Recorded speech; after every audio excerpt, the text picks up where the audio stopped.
Hi, welcome back to another episode here. My name is Eric Edmeades. I'm your host, and I'm very excited, as I always am when I bring people onto the show. But today I'm particularly excited to be bringing to you guys a really good friend of mine, Daniel Priestley.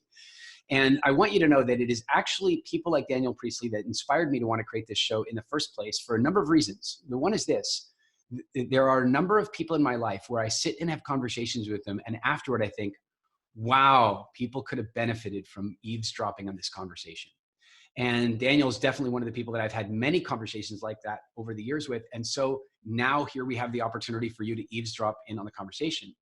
The other reason is that I'm excited to have Daniel here is Daniel has he's got a first-rate mind, and he sees patterns, and he watches what happens with history, with the economics. And so as a consequence of that, I think he's going to give us some really interesting insights into entrepreneurship and how to evolve and reinvent ourselves during this time. Daniel's the developer of the phenomenally successful and effective Key Person of Influence program. He's a multi-best-selling author of a number of books, including Oversubscribed.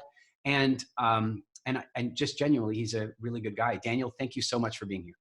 I'm so really thrilled to be on your show. When you sent through the invitation, I was like, it was just total highlight of my day. It was really cool. I appreciate it. I love that you dressed up and shaved for it too. Oh wait, that was a different show. This is my lockdown uniform. I like it. It's all good. It's all good. So let's jump in with a couple of things here. You posted something the other day that's very in line with stuff I've seen you speak about in the conversations you and I've had in the past. And you talked about, recession really being a time of reinvention. So maybe let's give a little overview of what you mean by that. Yeah, so there tends to be two phases to a recession, which is the reset and the reinvention. So you end up with a shock, some sort of a shock to the economy. And what happens after that is there's typically a reset phase followed by a reinvention phase where people reinvent themselves. Now, for big companies, the FTSE 100 or the S&P 500, the reset phase can last something like 18 months. If you look at the big recession in early 2000, it was about 2 years from top to bottom. If you look at the 2008 recession, the global financial crisis, it was actually kind of the high was November 2007, and it went right down for about 18 months. It was a big downward spike. So the reset phase is all about cutting back to original first principles or core concepts, getting back to your highest value, rediscovering vision, mission, and values, cutting away stuff that's not aligned to values. If I speak quite plainly, for large corporate world, the reset is offloading people, offloading jobs, cutting back on costs, cutting non-core businesses. And then the reinvention phase is essentially innovating, coming up with new ideas, thinking about the economy or the world in a different way. And there's only a small number of events that have this kind of an impact. 9/11 was one of them. Life was never the same after 9/11. There was before 9/11 and then after 9/11. A lot of what we think of as now just normal part of the vernacular of, sort of terror, war on terror, surveillance, all of that sort of stuff was post 9/11.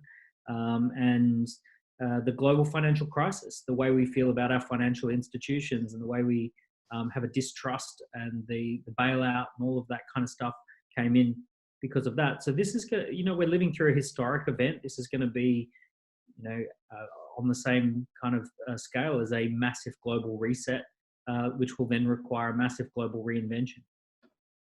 Yeah. So let's talk a little bit about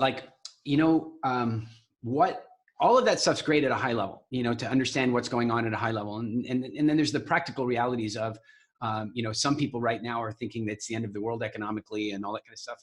In the meanwhile, Papa John's just advertised that they're trying to hire 20,000 drivers right now. Like some industries are clearly going to go into a, very strong reset mode in a downsizing kind of capacity. But there are many businesses like Zoom, for example, that are going to be thriving during these times. Yeah, exactly. A lot of your clients, like through Key Person of Influence, are very similar to ours. You're talking about the small to medium-sized business owner, or the, or the creator, or the industry thought leader, what have you.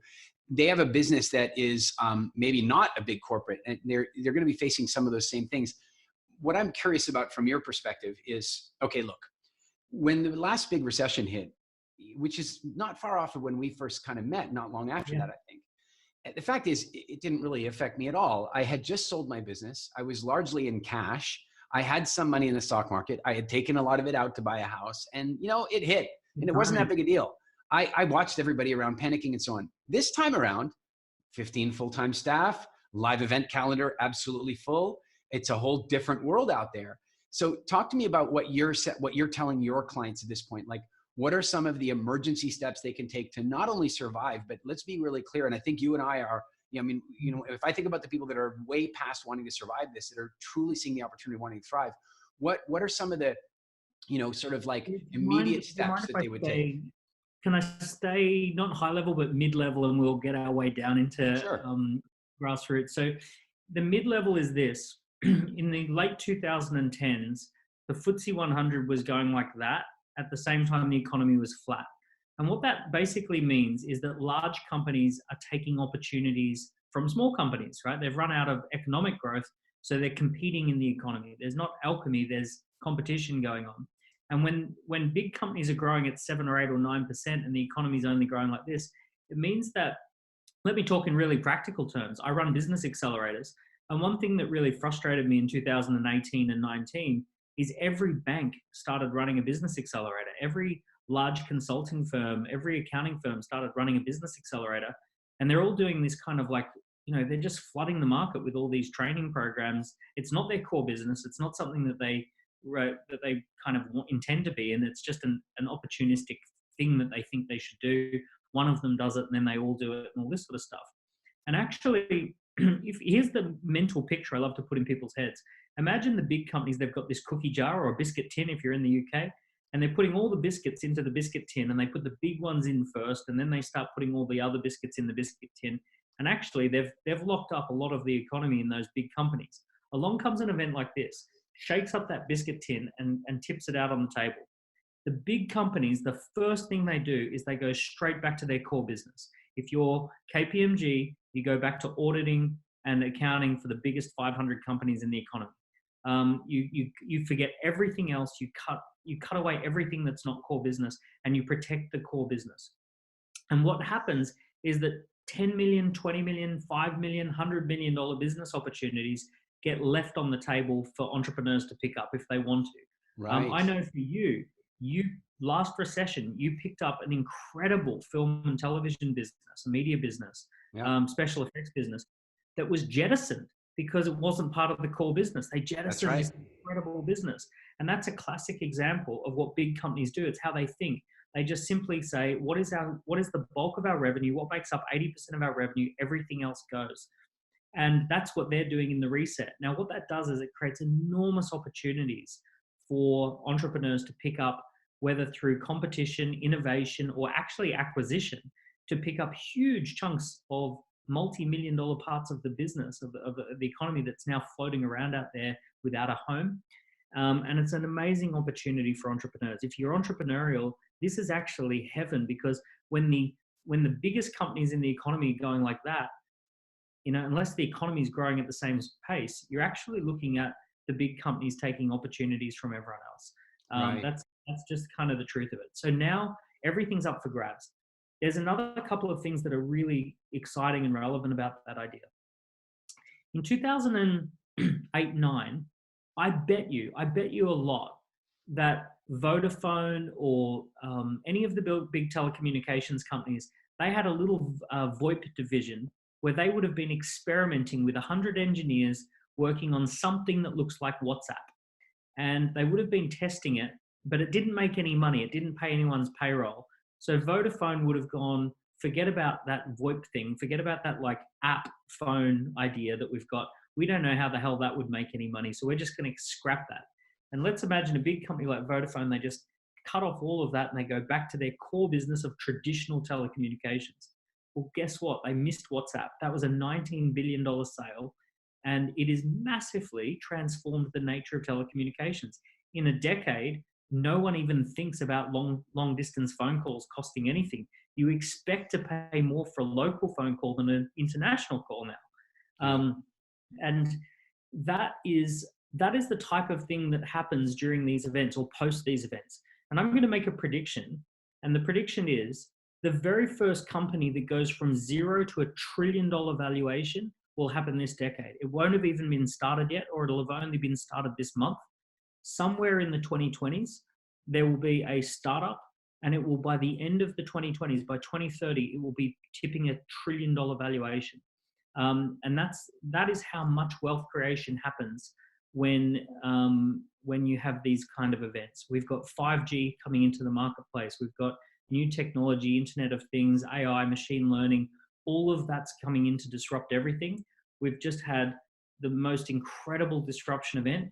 Someone somewhere out there in the world right now is sitting there at their home with 3 months on their hands without a job to start coding, to start playing, to start researching, to start connecting the dots. And there's going to be a dozen multi-billion-dollar companies that start. There's going to be hundreds of $100 million companies that start. There'll be thousands or tens of thousands of multi-million-dollar companies that start. And there is going to be a wave of entrepreneurship that is caused by this reset moment that we've just experienced. You know, it's funny. I mean, I've considered myself an entrepreneur largely since I was about 9, I guess. But one of the things that's always amazed me as I've traveled around the world speaking about business is that one of the key differences between somebody who, finds their way out into the world of entrepreneurship and somebody who chooses to take a job is they say, well, I enjoy the security of it. And I'm always like, wow, that's an illusion. It really is an illusion. And unfortunately, a lot of people are seeing that right now. I imagine we're going to see massive furloughs in the airline industry. We're going to see, all kinds of that kind of stuff happening at the moment, showing us that being employed by somebody else is not necessarily great security. But the great news about that is that false security has imprisoned a lot of people in a time for money employee relationship, when their creativity really could have been inspired to do something really big. I know that my brother, for example, brilliant mind, he created Twitter long before there was Twitter, but he had a job. Like really, he created microblogging long before there was Twitter.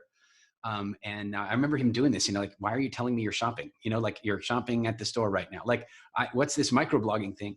But the thing is, I think a lot of times in his life, he's been in a place where he's had a job and he's got kids to take care of and what have you. And all of a sudden now, I think, and he's still working quite hard, but all of a sudden now I think he's looking at it differently. Like, wow, this is a time for creation. This is a time for reinvention. And I love the way you put that. It's powerful. Something is happening right now that has never happened before, which is millions of employees across the UK and probably everywhere else in the world as well, but millions of employees across the UK suddenly have $2,500 a month coming in for the next 3 months and nothing to do. And they can't even leave the house. So they can't go get drunk. They can't go hang out in a restaurant. They can't go walk around the park. They got to sit around thinking. And there's only so much stuff on Netflix. You got to get bored eventually. There's going to be plenty of people who binge watch Netflix. I'm pretty sure that's definitely going to happen. But there's going to be some people who are sitting there going, maybe now's the moment to start my startup. Maybe now's the moment to connect with a small team online and find out who's passionate about this thing that I geek out on all the time. Yeah. There's this whole other world that you and I aren't really connected into much. And like, there's a couple of places that I doubt you spend much time. I don't spend any time, but like there's World of Warcraft and there's Minecraft. And right now there are 20-year-olds, 18, 19-year-olds who are building these incredible structures in communities on these virtual worlds. There's also TikTok, incredible media people, all right? So one of the things TikTok is doing, it's educating 1 billion young people how to edit, how to make engaging content, how to create something that goes viral in a good way. So we are about to have this wave of young people who are very media savvy. They know how to communicate powerfully, very community, like they form teams online just naturally because that's what they've been doing. And now millions of people with time on their hands, enough money to survive, the whole world's in lockdown. This is going to be one hell of a magical time. The other side of this is is going to produce scientists. A lot of scientists are going to do their research during this period of time. We're going to have a scientific boom because people are going to be inspired to get into medicine and biology, and they're going to see that the heroes are not the hedge fund managers and the Instagram influencers who can take a photo next to a jet, but the heroes are actually going to be the people who stepped up to this challenge. And that's going to cause a scientific boom. You're also going to see people sitting there going, wow, we now have the climate science that we need. We're going to be able to actually see what happens when you ground most of the airplanes. Yeah. I personally cannot believe how clean the air is. And I've got birds, beautiful birds, coming and nesting in my garden. And I've never seen these beautiful birds before. And it's only been like a week. And we've got bugs that are flying up in the air, which never are there. And silent. You can hear the birds chirping at night. There's different, nature is actually behaving differently already. And we're going to be able to measure that. And maybe that's going to be the catalyst for addressing some of our environmental issues as well. So there's going to be phenomenal reinvention off the back of this. I had a big group of people on a live call with me a couple of days ago, and I asked them, if any of them are having fun, and they're all like, well, yeah. And I said, but any of you feel guilty about having fun? Yeah. And, they feel guilty about it because, it's socially responsible to be serious right now and socially responsible to be afraid. And I'm like, no, that's not socially responsible at all. Like, this is just a big adventure, and some incredible life change can be facilitated right now. I think on the last show I was doing, I came up with this crazy, this sort of crazy metaphor, but I was like, I think everybody should be in their mind designing their COVID-19 montage. And what I mean by that is that you remember Rocky, he's got to go fight the Drago, but we don't have 6 months to watch him train. So they make a montage, right? He's pulling the thing and he can't pull it at first, but then he can pull it a little further and then he can pull it, and he does it all the whole thing. And I'm saying, I think everybody should start creating their COVID-19 montage of how they lived this next few weeks, months. How they put on 3 kilos. how to take them off or put them on the right way up top with but the fact is that montage can include things like working out and eating well but also I love your learning to code, reading books, and building a business. And I really love that your clarity on why those opportunities are going to be there, because they are. Yeah, they really will. And so the head start that entrepreneurs have in this is that big companies are going to take 18 months to 2 years to reset. It's going to happen in waves for those big companies, stock market, then making layoffs, then collapses and M&A and all that sort of stuff. The entrepreneurs have a head start. And the entrepreneurs, in fact, I ran a poll today on one of my groups, and 80% of people, I actually explained the concept. Are you in reset, which means that you're dealing with a world of crap, you're trying to cut things out, you're trying to find the bottom, you're trying to find where you need to, you're dealing with frustration and panic? Or are you in reinvention? You hit rock bottom and now you're actually creative, you've got clarity of thought, your heart's open, your intuition's clean, your mindset is broad. Which way are you feeling? And of my entrepreneur community, I'd say 80% are in reinvention mode already. Yeah. Their mind is open, their heart is open, their gut is tuned in, and they're ready to go. And that's how you know that's how you know you're ready for reinvention. Yeah. The ideas come flowing naturally, and you don't have this closed, fearful heart. You kind of have this open emotion, and then you have this kind of like intuition about what would be good timing and all of that. So when I explained it to my community, they just immediately stepped up and said, yeah, we're ready to reinvent. And then we're going through a set of steps as to how to reinvent. So there's actually a reinvention set of steps. Broadly speaking, entrepreneurs, you essentially have to come up with a concept and a value proposition, and then you have to become an influencer, run some campaigns, formalize some digital assets, and then focus on developing a team that gets better every quarter. And it's like we've got the steps all nicely mapped out, and we're just going through and we're saying, okay, let's start with the concept and the value proposition. And we're discussing what makes a good concept, what makes a good value proposition. We're just moving through those steps. And it's wonderful because it's kind of like we were all at different levels in business, but now we're all starting from the same place. And it's wonderful. We're all reinventing our businesses at the same time. And there are many opportunities to do that. There's suddenly demand in areas where there wasn't demand before. The demand for example, online education is bigger than it's ever been before. Every kid is being taught online at the moment. And obviously that's going to begin to happen. Like we're going to see a lot more of that type of demand as this stretches out for time. We don't know how long this is going to last, but then even after it's done, people will think differently, and there will be different demands and different opportunities. And I love the thinking, corporates will scale back. It'll take them time to rejig and what have you. And those of us that are nimble and quick and have the right people in our networks that can make stuff happen, real opportunity. Let's just talk about people in Reset for a moment. You got your business owner, 2, 3, 4, 5, 10, 12 employees, let's say in that category. Their business is kind of fallen off a cliff right now. There's a lot of uncertainty for them. What do you like? What's your thoughts for them in terms of, okay, what do they need to do in the next 2 weeks? And then, let's call it a disaster prevention mode. And then and then how do they start evaluating what opportunities they can go after? Yeah. So let's be really real. You need to protect your business from going under so that you have a business to go forward with.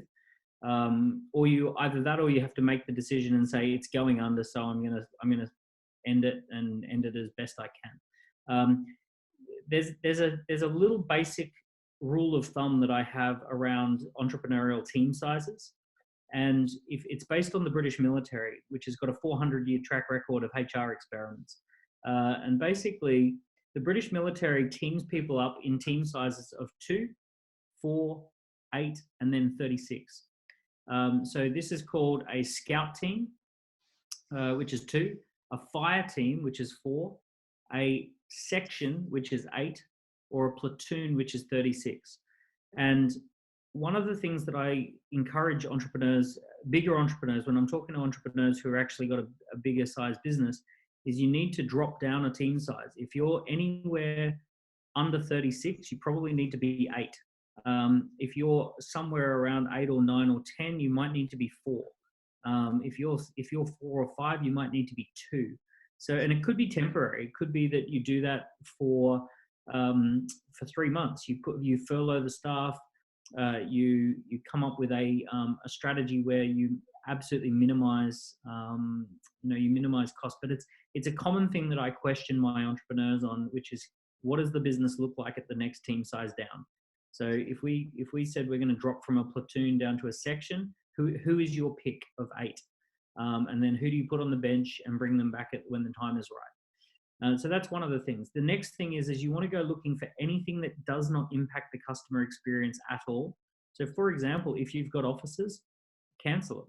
Doesn't impact. If customers don't come into your offices and that's not a big part of the experience, even though you love your offices and you spent that time painting them and decorating them and all that sort of stuff, shelve it. They got to go. And you got to make a few hard decisions. In order to reset, you do have to make some hard decisions. If ever you've known a friend who goes through a divorce and they do that thing where they're like still kind of seeing each other, and then they're like kind of living together and not, and then they're kind of, we're going to get back together, and then we're not going to get back together. And that whole period of time eventually is wasted, and eventually the inevitable happens, and you've kind of you wasted 3 years. And then if sometimes you meet someone who goes, we've made the decision, we're divorcing, we're moving into separate houses, we're splitting things up, we're behaving like adults, and we're just going our separate ways now. And you know that both of those people are probably on a fast track to a more healthy future.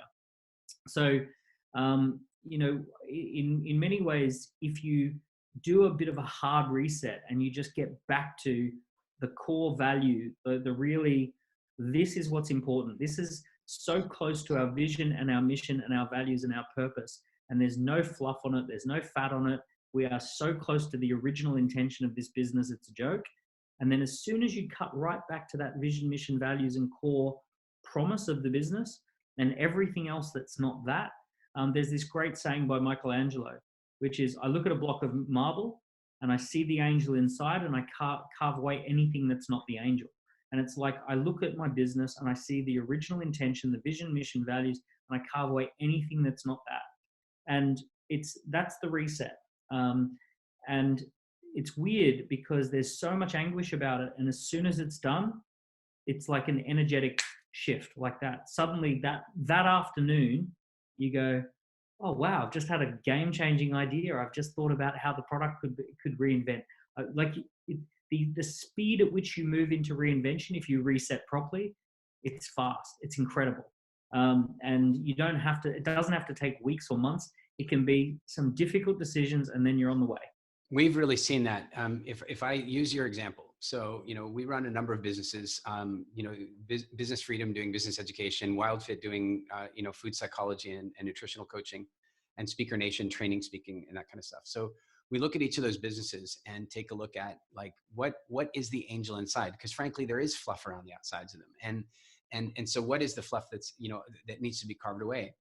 And one of the things we took a look at is, well, if we really get down to what our core assets are, it's IP and capability and an ability to transform people. We've got that capability. Our programs are among the highest rated in any of their classes. We're good at it. But Yep. but then we have to take a look and go, well, yeah, but nobody wants to get on a plane anymore and everybody's locked in their houses. So we have to cut away the outside, cut the rock away.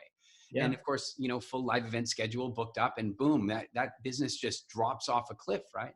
But immediately we start to look at internally what's still happening. And so one of the changes that I would suggest any entrepreneur makes right now is, where they used to be looking at their reports monthly, they should be looking at them daily. Things will be changing more rapidly. So we started looking at reports daily. And one thing that happened was we were concerned, as people get financially concerned, maybe they stop buying stuff, maybe even the digital business falls off a cliff, who knows? But Daniel, people kept buying WildFit. They kept looking for help and coaching. Guess why? Because they're home right now and they're dealing with food, and they don't want to get fat while they're sitting at home, and they want to change things. And so they're still, and I was like, oh, that's not good. No, it's still steaming along. Thank God. Some years ago, we decided to digitize that program and not make it a personal coaching program like it started. Yeah. And then, we've had similar things happen with, we moved some of our speaking training online and fully sold out one of our workshops in a rejig that took a week, right? It was just one of these things where we were going to be doing a promotion anyway. And we took this product that we were releasing in 2021, boom, brought it forward, boom, sold out in a week, just last week. So in some areas of our business, we're thriving. Sorry. That's a very fluid reset, reinvent. You literally just went, you know what? We're not going to cling to live events. I mean, part of the beauty of this particular event is that the government's made the decision for you. It's like, Eric, you're not getting on the plane. You're not going to the event. In other situations, you might still have it in the back of your head. Maybe I should go. Maybe I should test it. See, so it's kind of like kind of cool that there's certain things that you now can't do. So it forces you into a real hard reset, reinvent phase. There's a metaphor. I spent a lot of time working in the film production industry, and we got to work on some pretty cool movies, Avatar, Pirates of the Caribbean, that kind of stuff. And consequently, we learned a lot about, old stories about movies and stuff. And one of my favorite examples is the contrast between Spielberg making the movie Jaws and George Lucas making the middle three Star Wars movies. When Steven Spielberg was making Jaws, they designed this like big mechanical shark, and the mechanical shark was going to eat people, and it was going to be, horrible and what have you. But then they couldn't get the shark to work. So they had to start and the actors were there and the crew was there, and they couldn't get things to work. And so now they're like, well, we got to shoot this scene anyway, but we don't have the shark. Okay, well, why don't we shoot from the shark's perspective? And so now they do that shot, the famous one coming up under the female diver. And so you don't see the shark, you are the shark. And then they continue going, the damn shark still doesn't work. Well, we need the shark in this scene. I know what we can do. They harpoon the shark with floating barrels. So the barrels can whip around outside. No shark, just the barrels, which, by the way, is just a blatant stealing of the clock inside the crocodile in Peter Pan, right? Okay. And so now there's the shark. And they finally get the shark to work at the end. And you know what I want to say? In as much as I think that film was an ecological disaster, and it was a terrible film in terms of the impact it had on the ecology, if we're simply talking about the economics of it and the quality of the experience, I believe had the shark been working from the beginning, it would have been a shitty B movie. Yeah. But because the shark wasn't working, it drove them into creativity. It drove them into having to think. And same thing, Lucas went off and did Star Wars. The studio didn't want to do it. They're making sound effects like opening ovens. Zoop, zoop. Oh, that'll work. But then when he came to make the next 3 movies, he had an unlimited budget. He would walk into our studio. It was just before I bought it, but he'd walk in the studio, and all the technicians told me this. They'd have a set they're building, and he'd walk in with unlimited budget and go, I don't like that, I don't like that, I don't like that, and cost $250,000 in 8 minutes and make 3 unbelievably lackluster movies because he had no constraint. This No is the constraint. time of constraint, Yes. which is going to make us creative. Yeah, it's constraints that build creativity. One of my friends who's a billionaire, he's one of the very few billionaires who's had massive exit without any investment whatsoever. 1.3 billion exit, no other investors, just him and his brother. And because he was born in the wrong part of India, and because he had the wrong kind of parents in India, there wasn't even a chance of getting funding. So they just had to figure shit out, and they had to come up with ways of getting people engaged, and they had to come up with competitions rather than marketing campaigns. And, they had to do all this kind of wild stuff. And because of the constraints, it forced creativity into the team week in, week out. Yeah. And then because they were the most finely tuned company, they just exploded. And he ended up selling that company. He's a billionaire. Him and his brother are billionaires. And they just literally, he said, had we got investment, there's no way we would have gotten so creative. Yeah. All right. Now we're talking about some very big, high concept things like, starting $1 trillion company or being a billionaire, and all that stuff's kind of fun. It's kind of fun. But what we're really also talking about is the people that are running their nice little $250,000 a year business, or their $1 or $2 or $3 million a year business. And I think that I really like the discussion we've had around what they can do to kind of start to protect themselves. Let's talk about this. What would you suggest for opportunity spotting? How do they activate themselves and their teams to be identifying the angel in the rock? And I'll give you my answer right now for how it drove for us and why we've been so nimble. We just listen to our clients a lot. Like when we started telling our clients that this event might get canceled, they're like, yeah, but we still want the education.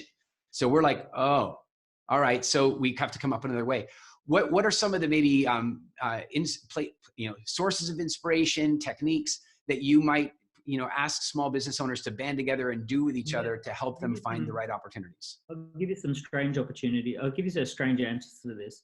The first thing is that you need to acknowledge this idea that you're already standing on a mountain of value, and there is a mountain underneath you of stories, case studies, insights, existing networks, customers, clients, product ideas. Already that is the mountain of value that you're standing on. As you know, when you're standing on a real life mountain and you look out around you, you can see everything except the mountain. So the mountain below you looks like dirt. It looks pretty impressive from a distance, but it looks like dirt up close. And here's the thing about your own story. Your own story looks like dirt up close, and it's really impressive from a distance. And one of the things that I see people do at this particular moment is they think, when they hear the word opportunity spotting, they go, oh, I got to become an Amazon drop shipper. I got to get into e-learning modules. I got to start doing machine learning, AI, et cetera, et cetera, et cetera. So I got to go run off and detune from my own mountain of value and tune into something that I know nothing about. And here's the thing. If you're going to go off and do something that you currently know nothing about, you are at the back of the queue. You are 2 millionth in line to the front. And that is not going to change anytime soon. So if the only option for opportunity spotting is to look really closely at your own story and your own circumstances, anything that is emotional, whether it's high or low, that's a big part of your story. Whether it be painful, anything painful, there's valuable IP in pain. Anything pleasurable, there's valuable IP in pleasure. Anything you've achieved and won an award for, there's IP that went into that. Anything you're proud of, anything you're ashamed of, there's valuable IP lying all around all of that stuff. So you got to go digging into your own mountain of value, and you got to really pay attention. Don't let the reptile or the monkey brain take over at this moment and start buying dumb shit, because everyone's buying dumb shit all the time right now. I'm seeing 1,000 people signing on for how to sell pink kettles on Amazon, and it's like, you're not going to make it. You're not going to make. That's about as useful as the extra toilet paper. Oh, it's already too late. It's a moving bus. Like, by the time, it's just never going to happen. So the first opportunity spotting is in your heart and your head and your gut, and your story and your past, and in your phone and in your email messages, and in the stuff that you can write. One of the best things you can possibly do is start writing. Write blogs, write articles, write about what you know. Write down your list of 7 mistakes not to make. Write down your list of 5 amazing things that speed up results regarding to X. Go mining for your insights and your intellectual property. and go and reconnect with the most high value people in your network that you've lost touch with and you haven't reached out to them and you've been a bit of a jerk, and you've distanced yourself, maybe not deliberately, but accidentally. Reconnect with those people. That's your mountain of value. Someone that you were great friends with years ago and you just haven't spoken, reach out to them. Talk to that person who might mentor you. But just please, the number one thing that I say to people is there's nothing going on out there. There's no opportunity out there at all that's anywhere near as good as what's happening right under your nose.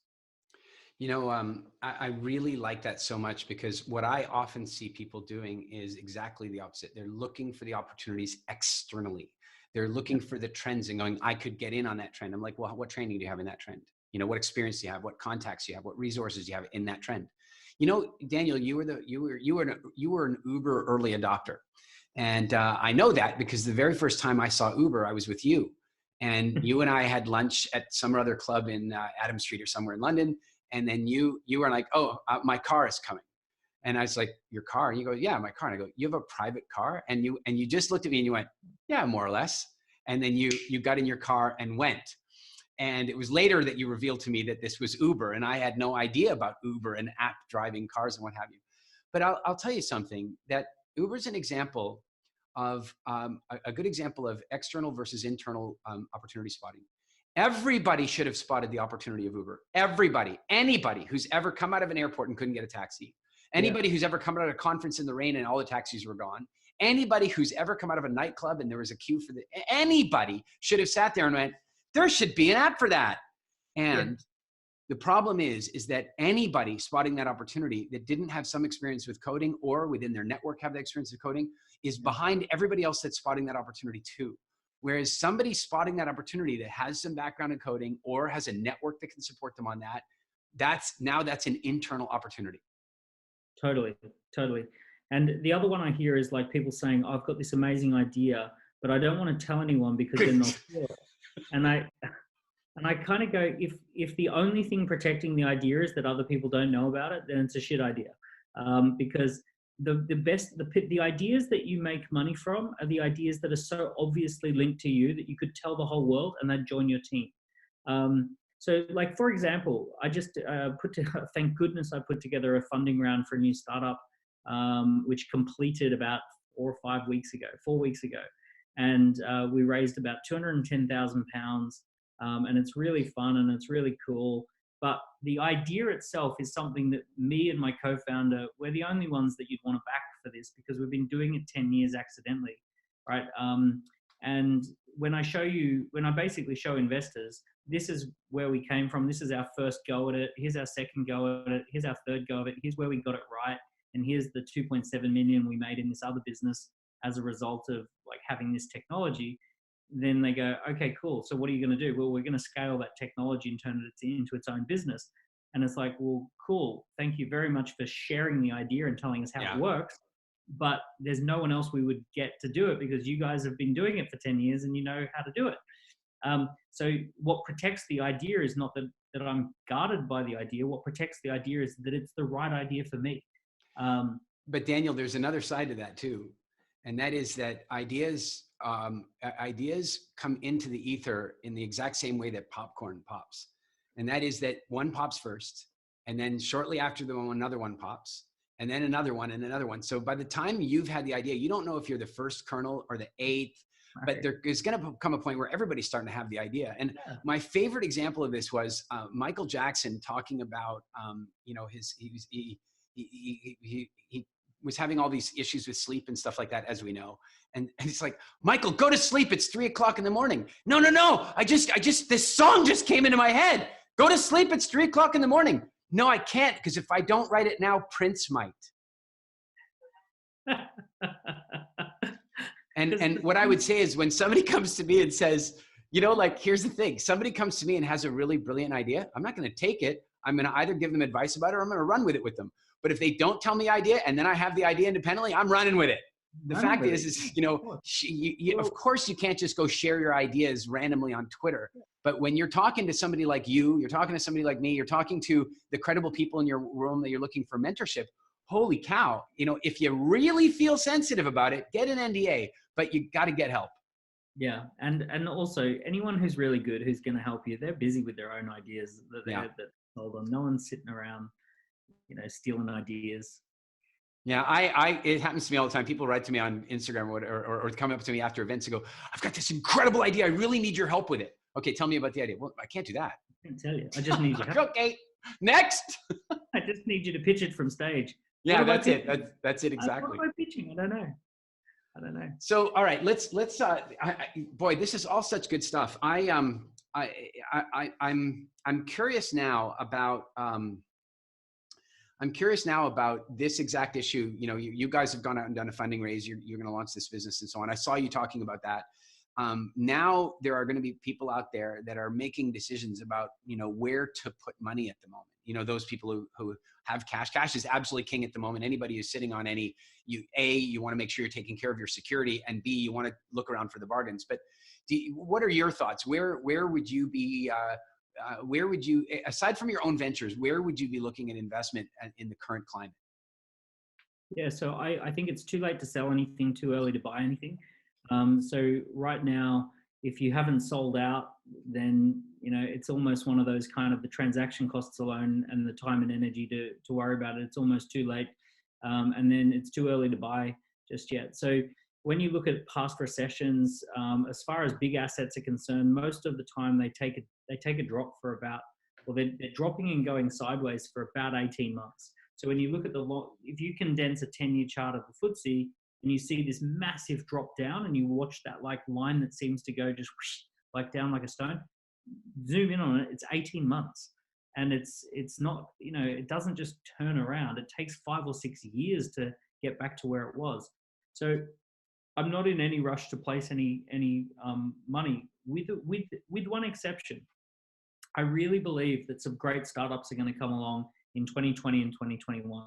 Yeah. And realistically, placing small bets of £5,000 to £20,000 into a few different startups, backing founders, backing really quirky, geeked out, like people who they're crazy passionate, they're innovative, they're into a thing, and they're just driving force of this thing. If you can find a few of those people, there's going to be some of those. Maybe potentially looking at, if you've got, depending on what kind of money you've got, but like becoming an LP into a venture fund now is actually not a bad time to be an LP in a venture fund. It was a terrible time from 2015 onwards because corporate had already figured out how to get in on all the opportunities. It was corporate venturing from 2015 to 2020 was where it was at. And there was no VC opportunities coming out. All the VC opportunities came post GFC, post crash. So my assumption is that there's going to be phenomenal, exciting, those kind of investments. Look, the place to invest is in I believe the best place you're going to get the highest investment is in digital assets. Digital assets are essentially, here's what I think about when I think about digital assets. Digital assets have 3 superpowers. They transcend time and space. So if you upload something straight away, it's immediately everywhere in the world. So it transcends space. It's going to be lasting for 10 years, 100 years. Once it's a digital asset, it doesn't, it's going to be transcending time, and it transcends wear and tear. So you can play it 1 billion times and it still has the same level of quality.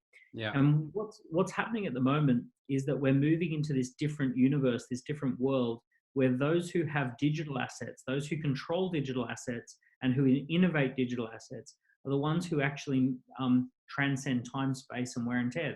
They're the ones that have something special about them. And people who are not invested in digital assets are actually getting eroded. And they're eroded, personally, professionally, energetically. So any investment into digital assets, the craziest thing with digital assets is that sometimes the investment could be as little as $2,000, and you could create a series of professional videos, and those professional videos do wonders for your career opportunities. Publishing a book can cost as little as £4,000 or £5,000 to work with a professional team who actually help you to create a good book. And that can be the thing that generates more opportunities for you in the next 5 to 10 years than anything else. You just send out 1,000 copies of the book every quarter, and watch opportunities come flooding back to you if it's a good book, if you've done it Yeah. well. Investing in databases and enriching data and actually building your own database and actually having a way of interrogating your data more effectively. So this is what I mean when I talk about digital assets. There's the 24 assets that I mapped out. Any of those are going to provide great ROI, and some of them cost $1,000 to $2,000 to invest in. They'll generate 5, 10, 20,000 worth of return in the next 5 years. Massive uplift, because they transcend time, space, and wear and tear. And if you're linked to that asset, you make a ton of money. Right now, this minute, you're recording this video. This video will transcend time, space, and wear and tear, and it will just add an extra dimension to your asset base. And people are not thinking about digital assets as assets. They're thinking about, oh, I've got to buy a £1 million 2-bedroom flat in London that pays 2% yield, right? And it's like, that boat has sailed.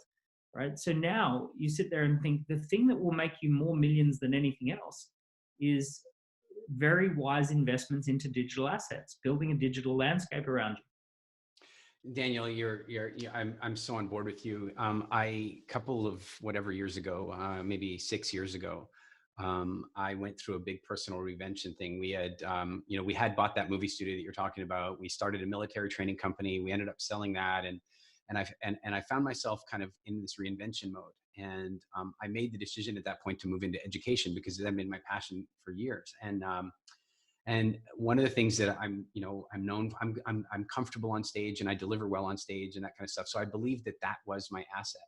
But I realized afterward that really what the asset, there were a couple of other things that were the asset.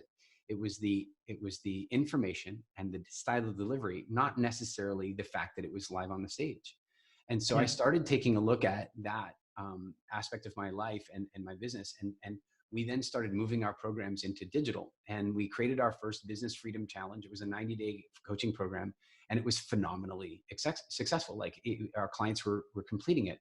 And then when WildFit took off, and it was a hobby, it was a hobby. And here's the irony. If it had not been a hobby, if it had been a passion, it was a passion project. That whole thing has been a passion project of mine since I was 20. But if I believed it to have been a business, I would have been more inclined to be out on the road speaking, trying to coach people personally. But because it was just an adjunct hobby alongside our main business education business, I was forced to digitize it because I didn't have time for it. And so we ended up digitizing it just to get it out of the way. And then about a year later, our accounts review comes up, and Elise, who's my wife and our CFO, she comes up to me and she says, WildFit was more profitable last year than Business Freedom. And I said, what? It's a hobby. And she goes, yeah, we spend no money on it. We do no advertising, no marketing, but it was exactly what you've described. It transcends space and time. There's no wear and tear. And the results that it creates for people cause self-propagation. Yeah. And so it just got innocent. And now we're talking about, no kidding, 20,000 people in 130 countries have done that program in the last 5 years. It's phenomenal. And that's because of digital assets. Here's the crazy thing. Here's the crazy thing. If you think about how much, think about the profit of WildFit per year now, and think about how much real estate you would need to own to get that in rent. Yeah, and be leveraged to own it and have to maintain it and have the wear and tear. So here's an interesting thing, by the way. There's a process, this is kind of crazy. It's important that people recognize, just like you said about the book, it's got to be good. So does the digital asset. It does have to be good. It's got to be an asset. It can't be. You got to think of it like an asset. You really have to think. If I was creating a house, I'm not gonna rock up on a piece of land that I don't even own, right? Such as someone else's platform, and just simply throw together some cardboard boxes and see if I can rent it out. It's like, no, you've got to have the same commitment. Like, for example, when I create digital assets, I work with award-winning suppliers. Yeah. My film production company is an award-winning film production company. I work with, when I build e-learning, I work with a great agency who have won awards for e-learning. Now, I'm not saying that we spend crazy amounts of money, but to me, and I'm not saying that awards are the be all and end all, but I am saying that they love what they do well enough to enter for awards and win awards. Mm-hmm. And I'm happy to pay a bit of a premium, because you're paying for a team who's passionate to build the right quality of asset. They're not going to build something that was that was popular 3 years ago. They're going to build something that is cutting edge. Yeah, absolutely. And you've done a great job of that. I know that back in, like, I think last year you were awarded as being like a top business advisor for leadership and management in the UK. Nobody told them that you're some Australian dude who arrived with $5,000 on a credit card when I first met you. Nobody mentioned that detail to them. And then of course your books have gone on to be major bestsellers, and that has a lot to do with your commitment to that. You've done a lot in the last 10 years. It's impressive. Thanks, man. Let's see how it goes in the next 10. Yeah, well, there we go. One of the things that we're working on in the digital asset space is that our completion rates are off the charts. We have something like an 85% completion rate on WildFit, which is a diet program for 3 months of digital content. It's like that's world class. No, most digital programs have a 10 to 15% if they're doing really well. And what's been happening is our clients have been asking us a lot, like, what our construct for that is. We've now 2 years in a row been the highest client, based on customer ratings, the highest rated program on the Mindvalley platform. And so one of the things that I sat and talked with my team about is, of all our network that's out there, what do they really need? And funny enough, just in line with our conversation, they need to learn how to build digital assets. And so we're going to do a totally free workshop on how to build digital programs in the next week or two. I'll let you know when we've got it going on. It's really important that they learn from you, because everyone obsesses about the tools, and they go, oh, do you use Kajabi, or do you use Infusionsoft, or do you use ActiveCampaign? And no one says, what tonality do you use in your voice to get people to take action? Having seen what you do with WildFit, a huge part of it is that you command people to take the next step, and you joke at the right time, and you enroll people in the vision that you need them to be enrolled in. But the other thing you do is you create this done with you environment where you're part of a group, and they're holding you accountable, and there's a coach who's making sure everyone's doing the work and everyone's logging in. So one thing that I see that doesn't work, in the same way that you can't like have a house that doesn't have electricity and running water and just say, well, you've got the house. You've got to plug it into all the facilities. One thing I see a lot of people do is they stick some content on a Kajabi platform and say, there you go, guys, buy this and don't bother me. And there's no accountability. There's no property manager, managing the asset. Whereas what you've done is you really, truly, you've found a way of making it doesn't feel like an online program. Now, this is a really important thing. Even though we're talking digital assets, you don't want to create anything that feels like it's online. Because it needs to feel like it's in your life. Yeah. So for me, if I'm doing WildFit, I'm not doing an online program. I'm doing it in the real world program, right? I'm eating differently. I'm moving differently. I'm drinking differently. So even the terminology, online program or online thing, that's how the entrepreneur thinks about it. It's not how the customer thinks about it. That's right. And that's a powerful distinction. Daniel, I was in this airport, I don't know, about 4 or 5 months ago. And there's this woman sitting there wearing a hat, reading a book, and her kid's playing. And Zoe joins in and starts playing with her as well. This is actually in the Tallinn airport in Estonia. And then the woman is like reading, and then suddenly she looks up under the brim of the hat, and she looks at me and she goes, "It's you." And I'm like, "Yes, it's me. I don't know what that means." And she goes, No, you're the reason we bought a TV." So they could watch WildFit on the big screen instead of on their laptop. But the point is that they felt like I was there. Like, people walk up to me in airports all over the world, malls, and they walk up to me like I know them. And I think that should be the objective anybody has when they're creating a digital product, is that the people that are watching it feel that connected with them. Yeah, exactly. Yeah. Well, Daniel, I got to tell you, it's always a pleasure to spend time with you. I am now very mindful of the fact that we've not spent nearly enough time together over the last couple of years, and we've been on different islands and different travel schedules. We'll have to make that right. I feel like I bought a big television just to watch you. Well, I just want to say thank you from the bottom of my heart for being here and for doing what you're doing and stimulating positivity. There are a lot of fear mongers out there. We got to remember the news media is selling clicks. They want you to click, and they're going to freak you out. They're going to publish the article that says 21-year-old man died of coronavirus. When you read the article, it turns out that he was incredibly sick already. So be in mind that they're there to frighten you. And people like Daniel are here to inspire you. And I hope you've got some inspiration today, Daniel. I certainly did. Thank you so much. Tell me one thing before we go. You've got a number of really good books out there, but if you were going to name one of your books that somebody needs to read today because of the current circumstances, which book is that? So if you're really truly just starting out as an entrepreneur, read Entrepreneur Revolution, because it's written about my story of starting post 2000 recession. I started as an entrepreneur 2001, 2002, and it was really, there weren't lots of jobs for people my age at that time, and I ended up in business and I ended up an entrepreneur as a result. But it actually tracks my path from 0 to about 11 million in revenue in 3.5 years. So it was a really fast growth story, and it talks about all the key things around that. If you've already got a business and you're already up and running and you already have an entrepreneur mindset, then 24 Assets is all about digital assets, digital investing, digital campaigning. So it's about having all those digital assets. I know you said one thing, but I picked two. Well, and then, what I was going to say about that was that's perfect. Because when somebody tells you that you've only got one thing, I don't want you to just give them the one thing. This is a time for helping people, striking out, taking advantage of the opportunities when you can. And you're doing a great job of it all. Daniel, again, thanks very much. Cheers. Bye. Okay, so we're clear. And we've just put the link out so that people will be joining us. It'll take a minute for that to happen, but people will just join in, and then that'll just become a little like boardroom meeting.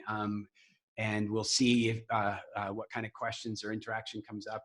This is either a 5-minute exercise because not a lot of people join in, or it can go a little crazy, but we won't let it go longer than about 25 minutes or so.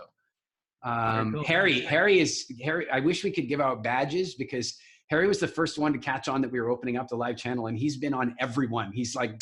Harry's all the way in from Estonia. And Harry, do you have a question to prime us off here? I think it's going to be a tradition. Harry gets the first question. Entrepreneur vibe in Estonia, I tell you that. I tell you, it is a serious I'm an E resident of Estonia. I'm a partner in a business there. We do huge programs there, and it's funny because the first time I went there, my good friend Roland said to me, I got to bring you to Estonia one day. And I consider myself fairly geographically aware, compared to say some of the people out there. But I was like, okay, where's Estonia? Tell me. and I've been going back there ever since. And I absolutely love visiting. Harry, you are live. What's your question? Hi. Yeah, now I can. My question would but for we're talking about 1 million and 4 million companies, but or trillion companies, but small companies, like you said that if there's 10 people, you should cut down to 4 and stuff like that.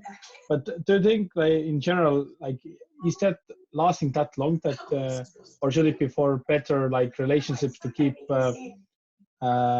people on and weather the storm for a couple of months, or do you think it will be a longer ride that we should praise for it more? It's not going to be a couple of months. I could imagine us being on lockdown for a couple of months. And if you think about this, a recession is negative growth for 2 quarters in a row. Negative growth can actually be 0.5% or 1% is a recession, right? If you have 1% drop in economic growth, you're in recession territory. If you think about it in time, 1% of the year is 3.5 days. And all you would need to do is disrupt an economy for 3.5, 4 days, and you would actually have a 1% dip in the economy. If you disrupt an economy for a whole week, you're actually disrupting, a couple of percentage points off the economy. That's a recession.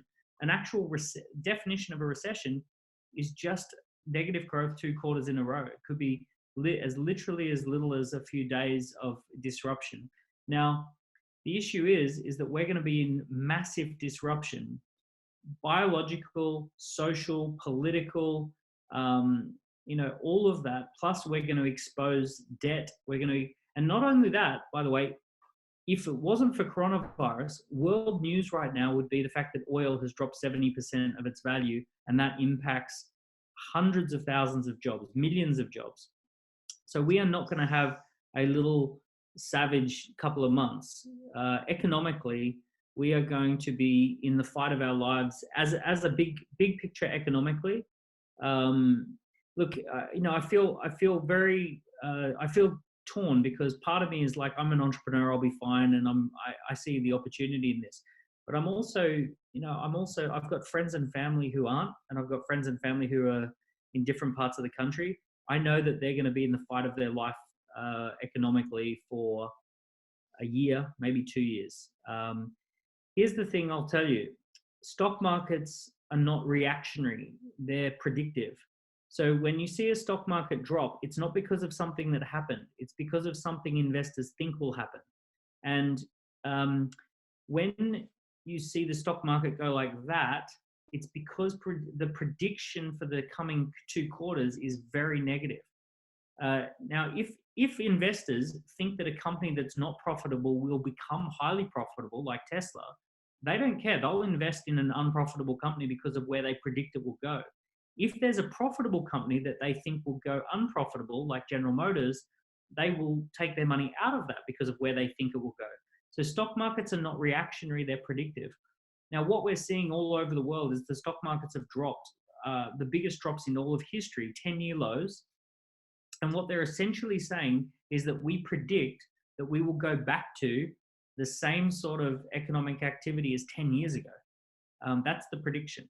So and stock markets never, ever go down, up. Not the way that they've just done. They don't drop 10, 20, 30% and then just go back up 10, 20, 30%.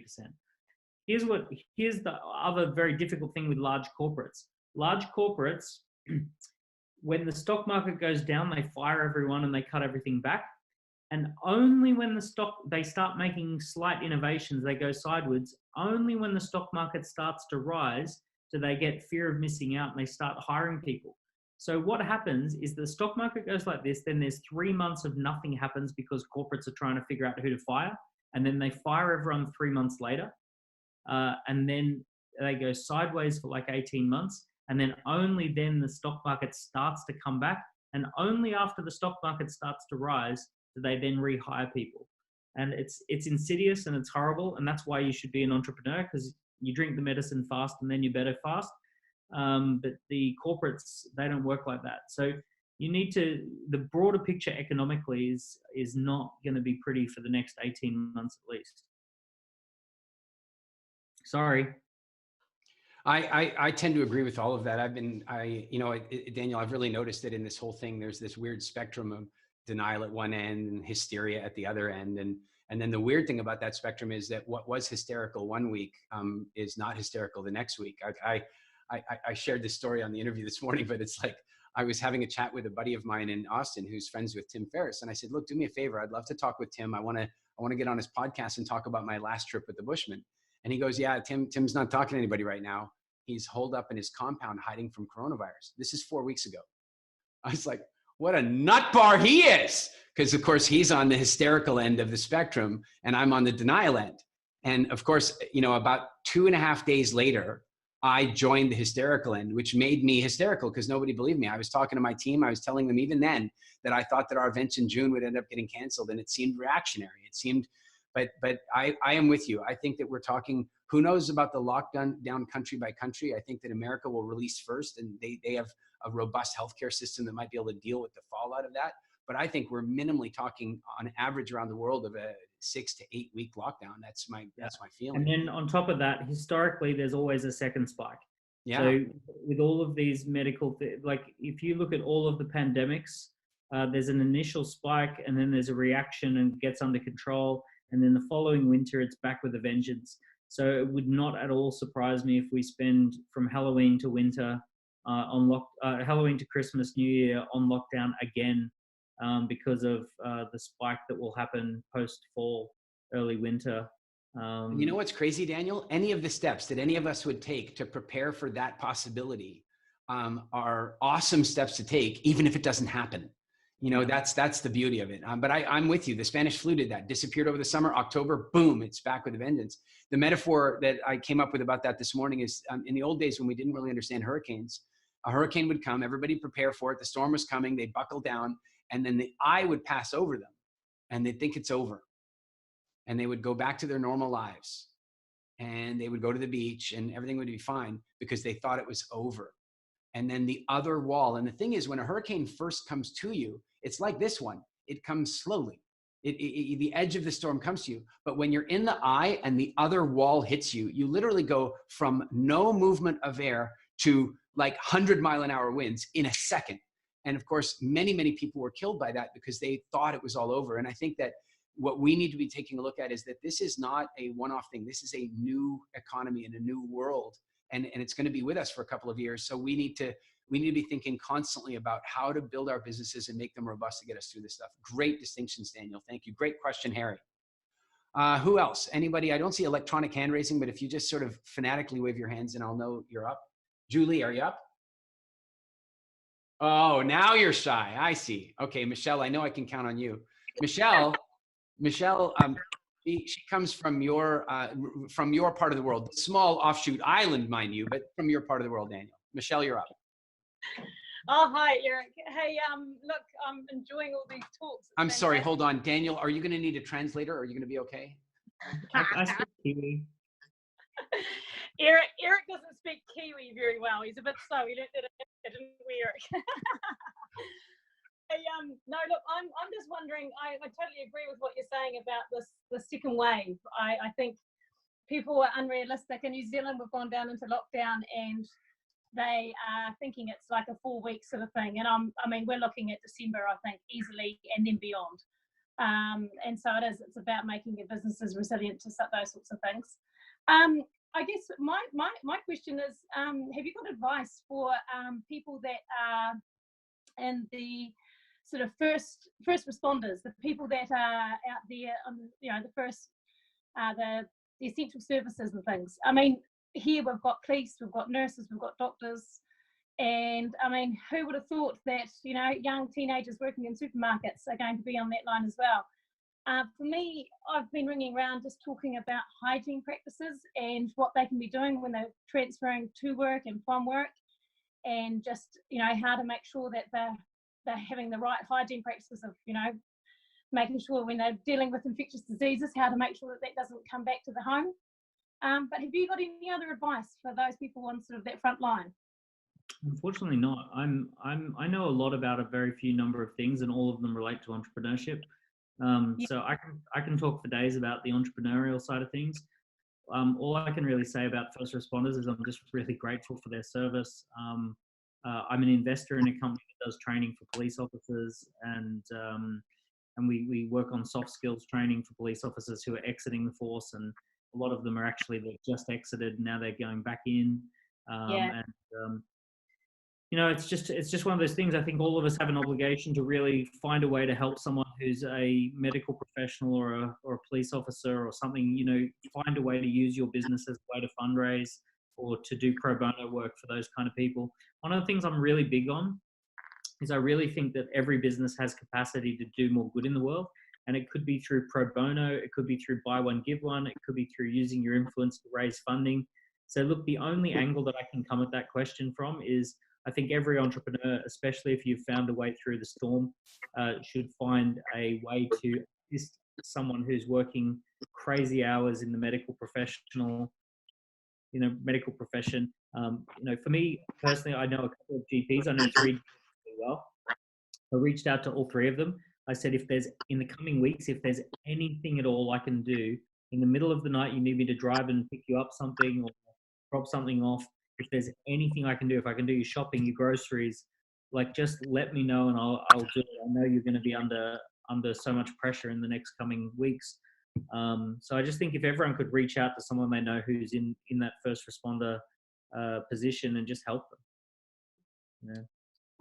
Yeah, I want to pick that up as well, Michelle. I mean, I think the very first thing that we should be thinking about anybody, like one of the guests that we've had on the show is Dr. Ara, and he is on the front line in the hospitals. He's a surgeon. He's working in the ER, facing the reality of probably getting exposed and dealing with all that stuff. And I think that the first thing we should have is absolute gratitude that there are people out there that were called to take on jobs like that they were called to want to serve in that way. And I think that we all owe them a debt of gratitude.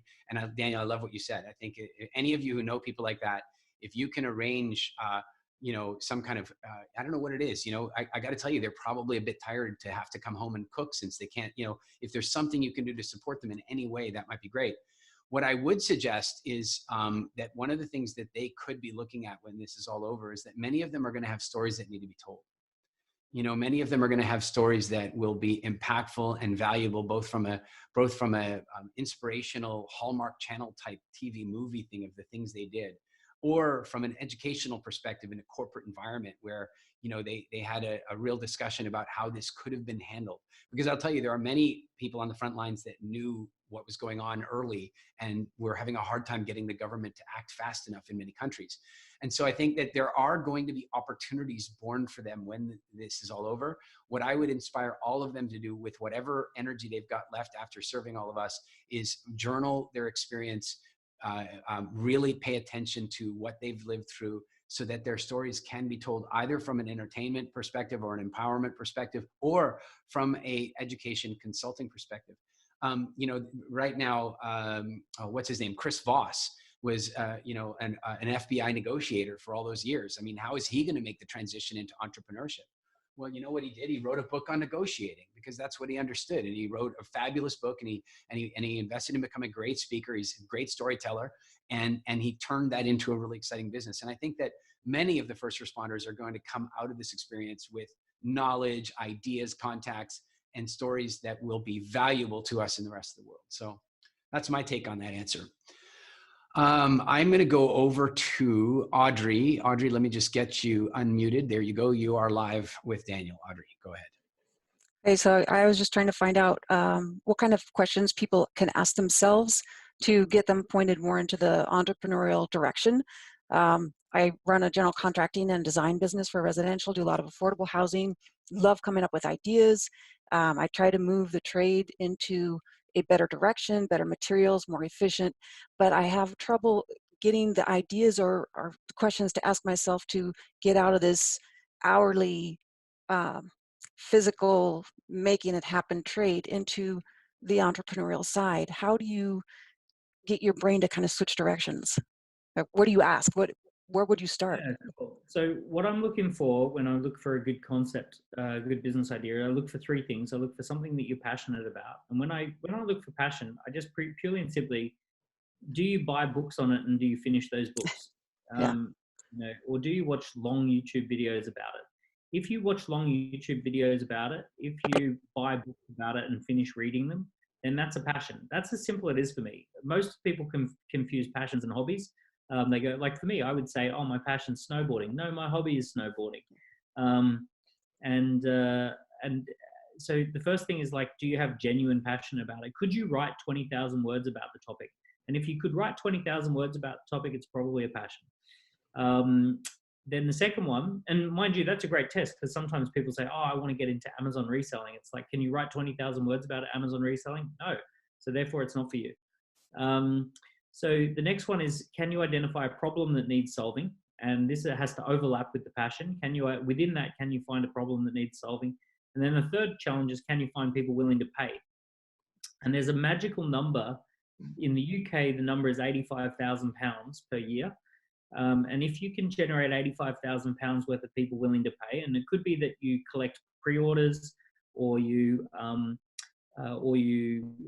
just get pre-sign-ups, or that you run a campaign and you get 50 sales and it adds up to 85,000, or it could be that you do it month in, month out, and it adds up to 85,000 in the year. If it hits 85,000 in the year, it's the marketplace giving you a signal, and maybe that's about 100,000 US. It's the marketplace giving you a signal that there's a business in this. There's a potential business. And the moment that things change, Audrey, is when you have a small team around you. So the magical moment, people say, how do I get, how do I work on the business, not in the business? Well, the key is that if you're the only person in the business, there is no working on the business and in the business, you're the business. So you go, oh, I need to work on the business. Great. Use the weekend, right? Use the evening. And then it feels very exhausting. As soon as you've got a salesperson, as soon as you've got a delivery person, as soon as you've got someone supporting your admin, all of those kind of things, those people are working in the business, and that frees up a little bit of time for you to work on the business. So the magic happens when there's teams of, essentially teams of 2 getting it started, teams of 4, getting that money going, teams of 8. when you hit about a team of 8, that's where you actually get the opportunity to work on the business, not in the business. And you really take on the vital role, not the functional role. So you're trying to work your way up to having a bit of a team. Sometimes people have asked me, how did I start so many companies, and how did I get past being a one-person business? How did I get past the point of it just being me? The truth is, I've never ever been alone. There's not been one business I've ever done where I didn't have a team on day one. So my approach has always been that I collect 3, 4, 5 people around me, typically 4, including myself, and we sit down and we talk. And we talk and we talk and we talk and we talk and we talk and we talk until we feel confident that we can make sales. And we come up with slide presentations and brochure ideas, and we sit there with whiteboards. And sometimes this is late at night or over, on the weekend. Sometimes it's early morning. Sometimes we go for long walks and talk. But there comes a point where we all go, you know what, we should do this. This is ready. Like we could go out and run a campaign around this and do this. And we work together as that little team. And suddenly, in most cases, my businesses have always made normally at least 100,000 a month, pretty much from launch. And it's been, I've done several businesses where we hit $1 million in the first year, very quickly. And you can never, ever do that on your own. It's only ever when you have a team who kind of have defined roles. Someone's purely focused on the marketing and the sales. Someone's really focused on the customer experience. Someone's focused on the admin. So if you think about a bank robbery, like you've seen it in the movies, where the first thing they do is they get beers and a pizza and they sit around, and on the back of a piece of paper, they go, you would run through the front door and you'd let off the shotgun and you'd be in the car waiting, and they start talking about how they're going to rob the bank. And they're all kind of working together until they feel confident that, yeah, we should do this. That's kind of how it should feel to start a business. That's it. Forget the beer mat entrepreneur with Mike Southern. We're going after the bank robbery entrepreneur. Yeah, that's it. That's how it should feel like that.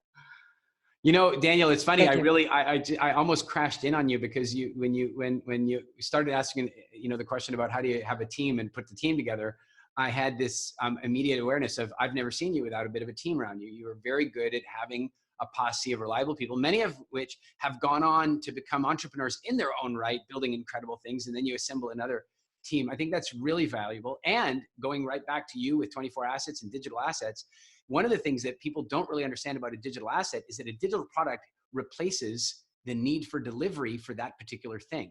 So for example, in the case of WildFit, what happened, we went through exactly the cycle you're talking about. It was a passion. I could easily write 20,000 words a day on my passion around food and food psychology. Starting in the early 90s, I was passionate and already writing, even though I had no plan for it. So I had the passion, but then slowly I had a bit of a team around me. And the funny thing is, I had that team around me because of a different business, but the team got caught up in the passion of that business. And exactly what you described happened is that it just started off being roughly 100,000 a year. Just a hobby little business. And then when we realized we were onto something and we'd properly built the digital platforms, that's when it literally went from 100 clients a year to 2,000 clients the next year. Like that, it just exploded. And by the way, we're watching that again right now, because when we started asking people, wow, you're still buying even though the economic times are uncertain, here's the answer they're giving.